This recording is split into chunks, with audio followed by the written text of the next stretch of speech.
Hey guys, welcome back to my channel. जो मुझे नहीं जानता, I am Tanisha Saggar and I am making videos on like visa requirements and all of that of the Australia.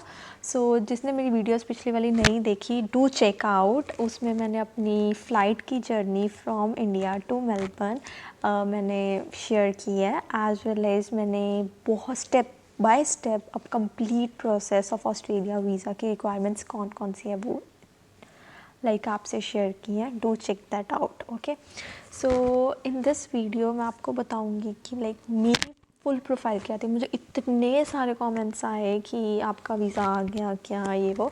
Yes, I have successfully landed on Australia and on the 23rd of February। सो मेरा visa आया था 10th of January को। तो ये process बहुत ज़्यादा long था। मैंने स्टार्ट की थी अपनी application on 10th of June, I guess. Yes, I have submitted my documents to my agent on 10th of June and it took around 8 to 9 months to cover it all. So it was a very adventurous journey for me as well as my grandfather, because we both really gave all the efforts. बहुत ज़्यादा हमारे efforts लगे इसमें। सो मैं आपको बताती हूँ मेरी स्टार्ट कैसे हुई थी जर्नी। सबसे पहले आता है आपके IELTS. I got 7 bands overall. मेरे रीडिंग में 7.5 बैंड्स थे और मेरे लिसनिंग में 8 बैंड्स थे और स्पीकिंग और राइटिंग में 6.5 थे।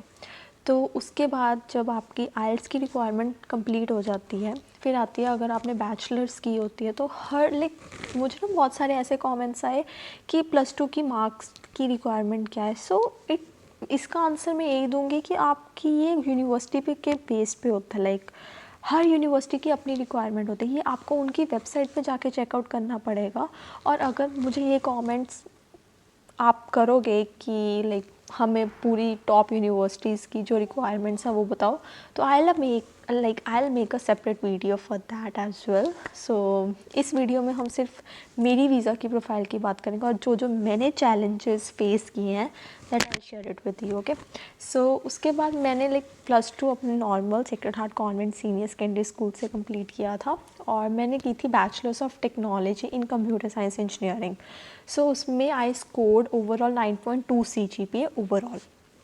तो उसके बाद क्या हुआ कि मैंने फिर मैंने अप्लाई करना स्टार्ट किया। जब मेरा आइल्स क्लियर हो गया तो बेसिकली आइल्स चाहिए होती है आपकी डिग्री की प्रोविजनल लगा सकते हो या फिर आप अपने सेमेस्टर्स की ट्रांसक्रिप्ट्स भी दे सकते हो। No issue with that. अगर आपके पास पूरी ट्रांसक्रिप्ट्स नहीं हैं, TMCs नहीं है, इट्स ओके।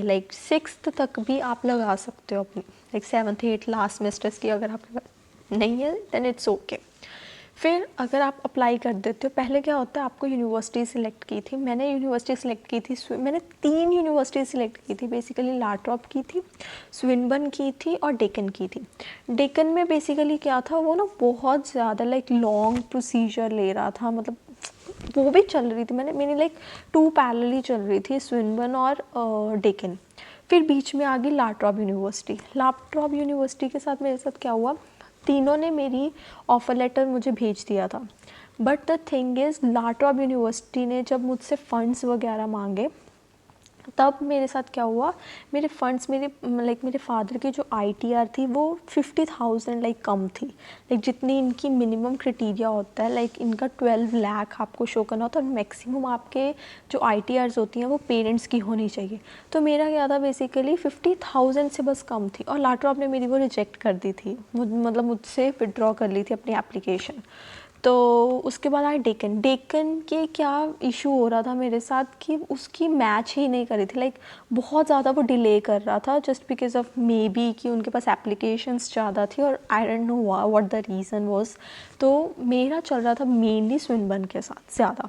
तो उन्होंने क्या किया, जब मैंने अपने सारे डॉक्यूमेंट्स वगैरह सबमिट कर दिए, आई गॉट ऑफर लेटर और मुझे 30% स्कॉलरशिप स्विनबर्न ऑफर कर रहा था। हाँ, और एक बात, लाट्रॉप यूनिवर्सिटी के साथ मुझे 50% स्कॉलरशिप की ऑफ़र आई थी। They asked me to make a proper CV और उनकी जो रिक्वायरमेंट्स थी वीडियो बनाने की ये वगैरह, तो उन्होंने मुझे 50% they were offering. But just because of the funds मेरे वो भी रिजेक्ट हो गया। सो इट वाज लाइक ठीक है। तो जहाँ पर लिखा होता है, तो स्विनबर्न यूनिवर्सिटी में मेरे फंड्स क्लियर हो गए थे।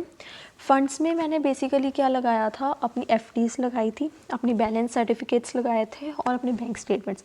सारे का सारा फंड मेरा खुद का था और मेरे मतलब मेरे स्पॉन्सर्स थे, मेरे पेरेंट्स स्पॉन्सर थे और मेरे ग्रैंडफादर स्पॉन्सर थे और मैं खुद भी स्पॉन्सर कर रही थी अपने आप को। तो हमारे पास एफडीज़ थी, हमारे पास बैंक स्टेटमेंट्स थे, हमारे पास सेविंग अकाउंट था। तो हमने उनको सारा कुछ शो किया और उसके बाद जब हमने लाइक हमारे जो फंड्स थे वो आईटीआर कंप्लीट नहीं हो रही थी, आईटीआर फुलफिल नहीं हो रही थी, तो हमने रिवाइज्ड आईटीआर्स भी लाइक दोबारा से आईटीआर्स भी बनाई थी, क्योंकि बेसिकली उनकी रिक्वायरमेंट कंप्लीट नहीं हो रही थी। ठीक है, फिर उसके बाद जब हमारी आईटीआर्स भी लाइक, क्योंकि ना कभी कभी क्या होता है, जो आप आईटीआर्स भरते हो ना उसमें आप कुछ चीज़ें भूल जाते हो डालना, जो सीए को पता होती हैं वो जो रह जाती हैं। तो उसके साथ मेरा क्राइटेरिया फुलफ़िल हो रहा था, तो तब मैं सोच रही थी कि काश मैं ये सारी चीज़ें पहले कर देती लाट्रॉप यूनिवर्सिटी में, because I was getting 50% scholarship in that. तो ये भी एक प्लस पॉइंट था, बट ठीक है जो भी था। बट उसी टाइम क्या हुआ, जब मैं वेट कर रही तो मैं ये सोचा कि ऑफ़र लेटर मेरे पास स्विनबर्न की भी है और डेकन की भी है, सो मैं किस पर जाऊँ। तो बट द थिंग वॉज, क्या हो रहा था उस टाइम कि ऑस्ट्रेलिया वाले यूनिवर्सिटीज़ हैं जो वो विड्रॉ कर रहे थे application, I don't know why. सबको ये मेल गई उस टाइम कि आपकी एप्लीकेशंस विड्रॉ हो जाएंगी अगर आपने हमें कोई नहीं बताया कि आपने ये एप्लीकेशन कंटिन्यू करें और आपने वीज़ा का प्रोसेस शुरू कर दिया। तो अगर आप इन दिनों में अपना ये यूनिवर्सिटी फ़ीस या फिर आप हमें वीज़ा का कोई प्रूफ दे देते हो तो will not withdraw your application. तो ये चीज़ सुनने के बाद me and my grandfather was like ठीक है, एक जिसका भी चल रहा है उसके साथ चलते हैं हम। ठीक है, तो हमने एफडीज़ वगैरह अपनी सारी मैच्योर थी जो, तो उनको रिवाइज्ड करवाया, सारा कुछ हमने कंप्लीट करवाया। फिर हमारे एफडी के बाद जब उन्होंने फ़ंड्स हमारे एक्सेप्ट किए तो फिर हमें नेक्स्ट स्टेप क्या था, हमने फ़ीस भरनी थी। तो जो मेरी स्विनबर्न यूनिवर्सिटी थी, मैंने अपना कोर्स लिया था मास्टर्स इन डेटा साइंस का बेसिकली। तो वो मेरा इट वाज ऑफ 2 इयर्स, 2 साल का कोर्स था। उसमें क्या था, आपको सब्जेक्ट्स वगैरह के अकॉर्डिंग आपके फ़ीस सबमिट होती है। तो इट वाज अराउंड $16,000 फ़ीस थी मेरी एक पर सेमेस्टर की।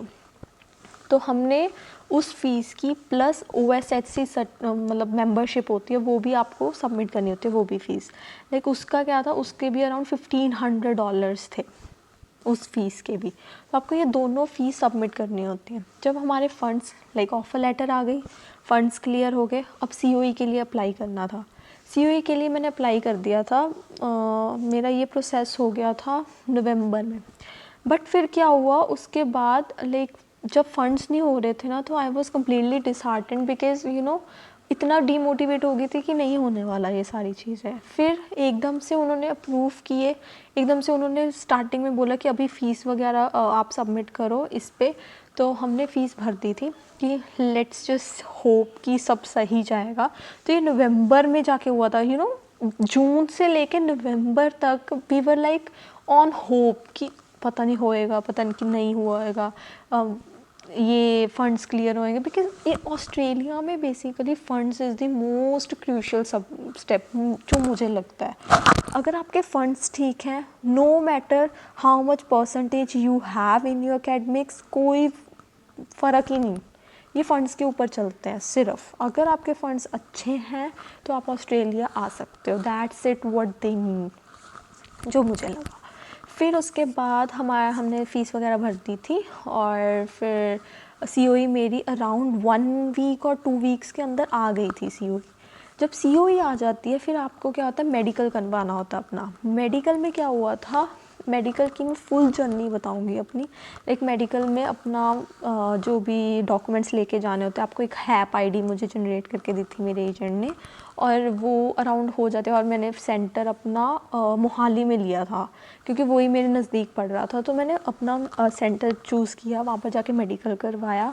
फिर मैंने वीज़ा के लिए अप्लाई कर दिया। जब मेरा मेडिकल हुआ उसके नेक्स्ट स्टेप मैंने वीज़ा के लिए अप्लाई कर दिया था।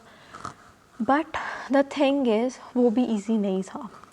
वीज़ा के लिए सारे स्टेप्स मुझे दोबारा से करने पड़े। एंड वी वर लाइक, मेरी जॉब भी उधर चल रही थी क्योंकि मैं जॉब भी साइड बाय साइड अपनी करी थी. I was doing job in WBO solutions, तो वो मेरा एज एन एनालिस्ट मैं काम कर रही थी वहाँ पे. मेरी उधर भी काम चल रहा था और मुझे मेरा वीज़ा प्रोसेस भी चल रहा था. Like seriously I was saying, सारे डॉक्यूमेंट्स सब दोबारा से रिन्यू करवाने पड़े. सारी FDs जो मैच्योर हो चुकी थी वो आपको रिन्यू करवानी पड़ेगी. तो मुझे ना, मतलब एक दिन भी हम ऐसे नहीं भी आराम से बैठे हुए कि हो जाएगा, नहीं. मतलब ऑस्ट्रेलिया का visa process is so tough. आप शुरू से लेके एंड तक आपको यही नहीं पता होगा कि आपका वीज़ा आना या नहीं आना. एंड में भी मैं, मतलब इतने जानों को मुझे मैसेजेस आए कि हमारा वीज़ा आया नहीं, हमने फरवरी में अप्लाई किया, ये वो. मतलब इट वाज सो टफ. तो वीज़ा में आपको बहुत सारे डॉक्यूमेंट्स दिए होते हैं जो करने होते हैं, आपको फुलफ़िल करने होते हैं.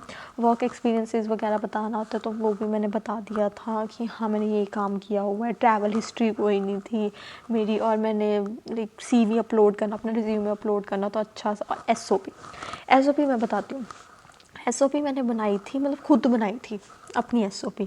मतलब आपको पता होता है कि आप क्यों जाना चाहते हो, उनों के मेन पॉइंट्स. और मेन इम्पॉर्टेंट बात जो मैंने की थी उसमें मैंने रेफरेंसेस ऐड किए थे. Like for example, masters of data science मैं करने जा रही हूँ और मैंने सर्च आउट किया था स्विनबर्न यूनिवर्सिटी, ये उसका लिंक है. मतलब मैंने उनमें रेफरेंसेस लगाए हुए थे, लिंक्स लगाए हुए थे. और मेक श्योर कि वो 300 वर्ड से ऊपर ना जाए, because they will not entertain you at all. इस चीज़ में उनके पास इतना टाइम नहीं है कि वो बहुत बड़ी बड़ी SOPs देखेंगे, नहीं. सिंपल और शॉर्ट रखो, दैट विल बी इनफ. और फिर मैंने क्या किया था, मेरी जो वीज़ा एप्लीकेशन थी वो मैंने सबमिट कर दी थी ऑन 19th ऑफ दिसंबर. उसके बाद इट टुक अराउंड लाइक, फिर बीच में हॉलीडेज़ आ गई थी उनकी, लाइक ऑस्ट्रेलिया वालों की क्रिसमस ईव आ गई थी, फिर उसके बाद न्यू ईयर आ गया था. तो लाइक मेरे 2 वीक्स तो ऐसे ही हॉलीडेज़ में चले गए थे. फिर उसके बाद like on 10th of January I got my visa. Like मैं एक्सपेक्टेड ही नहीं था बिल्कुल भी कि मेरा वीज़ा आ जाएगा. मतलब इतनी ज़्यादा एफ़र्ट्स के बाद I was really very happy कि हाँ चलो आया तो सही. फिर उसके बाद मैंने टिकट बुक की अपनी, लाइक मेरी टिकट थी 22 ऑफ February की. So it was like a very roller coaster journey, but it was very excited. Like I was very excited for that. तो ये थी मेरी full entire profile of my visa. So see you in the next video. Bye bye.